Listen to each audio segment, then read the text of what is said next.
इस वक्त भारत और पाकिस्तान के बीच वॉर की स्थिति है। इस वॉर की स्थिति के बीच अगर किसी एक शख्स की चर्चा ज़ोरों शोरों पर है तो वह नाम है सीमा हैदर। सीमा हैदर वही नाम जो अवैध तरीके से बॉर्डर क्रॉस कर 4 बच्चों के साथ भारत आ गई थी और उन्होंने यूपी के रहने वाले सचिन मीणा के साथ शादी कर ली। अब वह यहीं रह रही है। चूँकि भारत सरकार ने पहले ही निर्देश जारी कर दिया और तमाम पाकिस्तानियों को 48 घंटे के भीतर ही वापस पाकिस्तान जाने का निर्देश दे दिया, लेकिन सीमा हैदर अब भी यहीं है। चूँकि सीमा हैदर के पास वीज़ा नहीं है और यही वजह है कि सीमा हैदर का मामला अब जब कोर्ट में चल रहा है तो इसमें सरकार ने कोई दखल नहीं दिया है और कोर्ट के फैसले का इंतज़ार किया जा रहा है।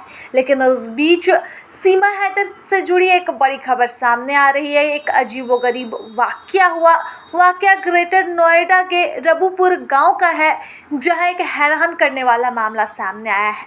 यहां पाकिस्तान से आई सीमा हैदर पर जानलेवा हमला हुआ।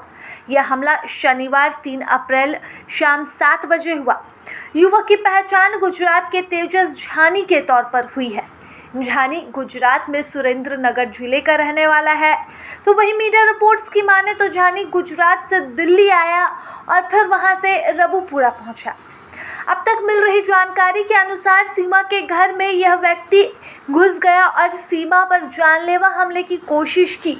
युवक ने पहले घर के दरवाजे पर पैर मारी और फिर अंदर घुसते ही सीमा हैदर का गला दबाने लग गया।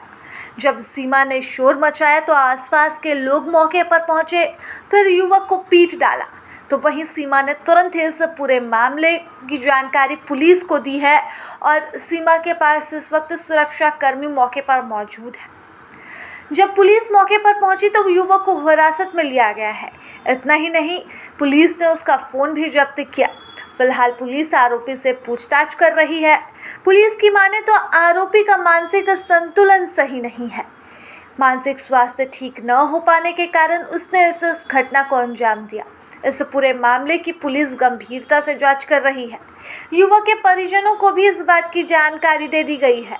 पूछताछ के दौरान झानी ने बताया है कि सीमा ने उसके ऊपर काला जादू कर दिया है।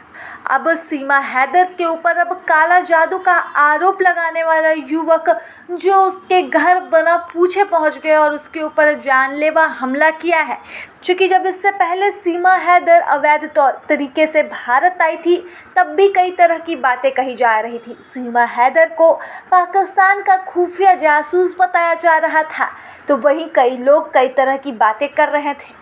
ऐसे में अब जब युवक सीमा हैदर के घर पहुंचा और उसके जान लेने की कोशिश की तो उसने पुलिस के सामने यही बात कही है कि सीमा हैदर ने उसके ऊपर काला जादू किया है। अब युवक की बात में कितनी सच्चाई है ये तो नहीं कहा जा सकता है, लेकिन अब इस घटना ने सीमा हैदर के मामले को और भी चर्चा में ला दिया है। चूँकि इस वक्त पाकिस्तान और हिंदुस्तान के बीच स्थितियाँ ठीक नहीं है और सीमा हैदर अवैध तौर पर भारत आई है। अब सीमा हैदर का कहना है कि वह भारत की ही बहू है और उन्हें यहीं रहने दिया जाए, लेकिन अब पूरा मामला कोर्ट पे चल रहा है। इसका फैसला भी अब कोर्ट ही करेगी। प्रभातखबर.com, विश्वास वही।